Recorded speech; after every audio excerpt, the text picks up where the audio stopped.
Hi friends, ఈరోజు మేము స్పెషల్గా మునగాకు పప్పు చేసుకోవాలనుకుంటున్నాము.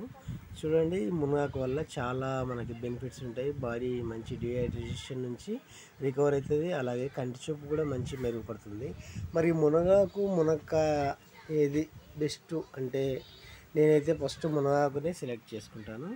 ఓకే ఫ్రెండ్స్, మునగాకు పచ్చడిలో ముందుగా మనం చేసుకోవాల్సినది ఫస్ట్ మునగాకు మంచిగా తుంచుకొని తర్వాత దాన్ని నీట్గా కడుక్కొని వేయించుకొని పక్కన ఉంచిన తర్వాత కందిపప్పు, పసుపు,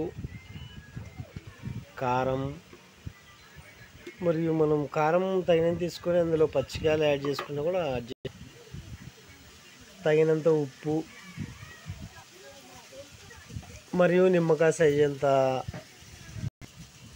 చింతపండు కూడా యాడ్ చేసుకొని మరి మునగాకు ఫ్రైని కూడా అందులో వేసుకొని కుక్కర్లో మూత పెట్టేసి ఉడికించుకొని వేసుకోవాలి. మరి ఈ మునగాకు ఫ్రై ఎందుకు చేసుకోవాలంటే దీంట్లో పచ్చివాసన అనేది ఉంటుంది కదా, ఆ పచ్చివాసన అనేది వెళ్ళిపోతుంది, మనకు పప్పు కూడా నీట్గా అవుతుంది. మరి ఇందులో ముఖ్యంగా టమాటా వేయడం మర్చిపోకండి. మరియు 2 పచ్చికాయలు కూడా కట్ చేసి వేస్తున్నాము, ఎందుకంటే మనకి టేస్ట్ కూడా కలిసి వస్తుంది.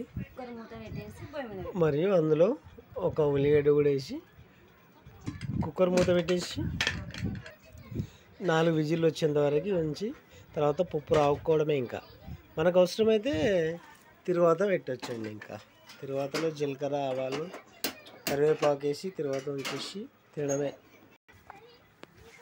ఓకే ఫ్రెండ్స్, నా వీడియో నచ్చితే లైక్ చేయండి, వీలైతే షేర్ చేయండి.